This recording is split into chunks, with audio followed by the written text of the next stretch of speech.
Bonjour, nous allons à la rencontre de Joëlle, qui est conseillère pénitentiaire d'insertion et de probation. Suivez-moi. Bonjour Joëlle. Bonjour. Ça va? Ça va. Joëlle, vous avez toujours voulu travailler dans les métiers pénitentiaires? Racontez-moi votre parcours. Oui, alors j'ai toujours été intéressée par la question pénitentiaire. J'ai fait mes études supérieures et en fait, à l'issue de mes études, j'ai décidé de passer le concours de conseiller pénitentiaire d'insertion et de probation. Et donc, j'exerce ce métier à la maison d'arrêt de Nanterre depuis 4 ans. Et vous pouvez me raconter une journée type de votre métier? Alors, c'est difficile parce qu'il n'y a pas vraiment de journée type. En fait, je passe beaucoup de temps en détention, en entretien avec les détenus que je suis, et puis beaucoup de temps aussi d'échange avec les juges, que ce soit par téléphone ou à l'occasion de rapports que je fais, puisqu'on passe du temps à faire des rapports pour des permissions de sortir, des aménagements de peine, des choses comme ça. Et puis aussi des temps d'échange avec les partenaires de mon service, qui soient des partenaires institutionnels ou des associations de réinsertion, le pôle emploi, la mission locale, voilà. Quelle est la perception que vous avez de votre métier? Alors pour moi, c'est un métier passionnant parce qu'il est très enrichissant. C'est un métier qui est humain et puis qui est basé sur des valeurs fondamentales pour moi.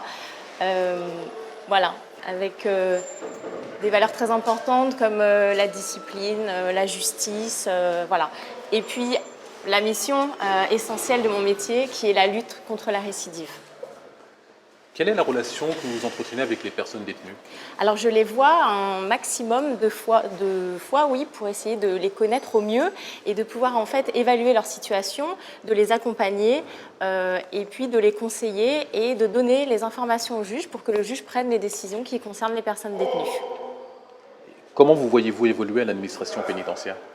Alors, dans un premier temps, j'aimerais découvrir une autre facette de mon métier et aller travailler en milieu ouvert, puisque je travaille en milieu carcéral, ce qu'on appelle le milieu fermé pour l'instant.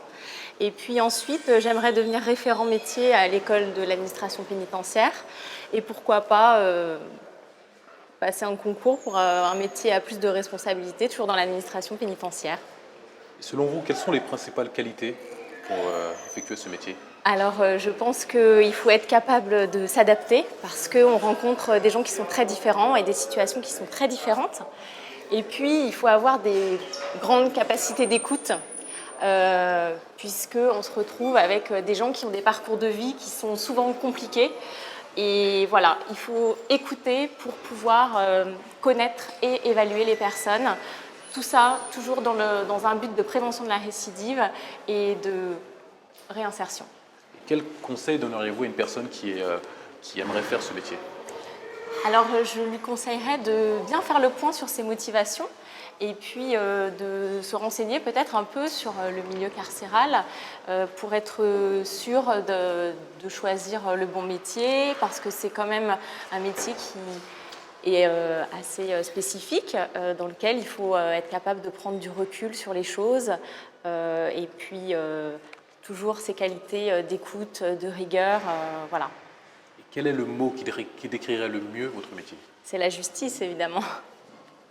Merci beaucoup, Joëlle. De rien. Si vous voulez découvrir la richesse et la diversité des métiers pénitentiaires, suivez-moi.